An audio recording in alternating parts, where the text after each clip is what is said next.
ரீசனா அந்த நியனான ஷோ வந்து எல்லாருமே பார்த்திருப்பீங்க. இந்த நாய் மூலியமா இவ்வளவு பிரச்சனை வருமானதை இப்பதான் நான் பார்த்து தெரிஞ்சுக்கிட்டேன். இதுல வந்து ஒருத்தர் சொல்லியிருப்பாரு, ஒரு ஆட்டோ டிரைவர் அவர் பையனை ஸ்கூலுக்கு கூட்டு போகும்போது இந்த நாய் குறுக்கால வந்து அவர் ஆட்டோ திருப்ப மூலியமா அவர் பையனே வந்து பாத்தீங்கன்னா இறந்து போயிருப்பாரு. இது கதையெல்லாம் கேட்கும்போது நம்மளுக்கே சோகமா இருக்கு. இன்னொரு சைட்ல இருந்து என்ன சொல்லியிருப்பாங்கன்னா, நாய் குறுக்கால வந்ததுதான் உங்களுக்கு தெரியும், இந்த மாதிரி குழந்தை குறுக்கால வந்து அது மூலியமா ஆக்சிடென்ட் ஆகி எனக்கு கை காலெல்லாம் பிராக்சர் ஆயிருதுன்னு சொல்லியிருப்பாங்க. இது கோபிநாத் அங்கேயே சொல்லியிருப்பாரு, நாயும் குழந்தையும் கம்பேர் பண்ண வேண்டியமா இடமா இதுன்னு சொல்லிட்டு வந்து பாத்தீங்கன்னா டென்ஷனாவே கத்திருப்பாரு. அது மட்டும் இல்லாம இந்த அம்முன்னு சொல்லிட்டு சீரியல்ல வந்து நடிச்சிருப்பாங்க. அவங்க என்ன சொல்லிருப்பாங்க, தெருவுல இருக்க நாய்லாம் ஏன் நாய் தான், ஆனா அது கடிச்சா பொறுப்பு நான் ஏத்துக்க மாட்டேன்றாங்க. அதுக்கும் கோபிநாத் சொல்லியிருப்பாரு, தெருவுல இருக்க நாய் மேல அக்கறைப்பட தெரிஞ்சு உங்களுக்கு அதே மாதிரி தான் அஃபெக்ட் ஆனவங்க தான் பிள்ளை மேலேயும் போடுவாங்கன்னு சொல்லிட்டு வந்து பாத்தீங்கன்னா மூக்கு உடைக்கிற மாதிரி கேள்வி கேட்டிருப்பாரு.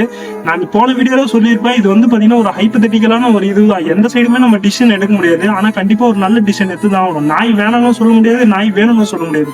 நாயை ஒட்டு மொத்தமா லிஸ்டா குரங்கு வரும், அதுக்கு இந்த நாயை தேவலான்னு யோசிப்போம். நீங்க தான் கமெண்ட்ஸ்ல சொல்லணும் என்ன முடிவுதான் எடுக்கலான்னு.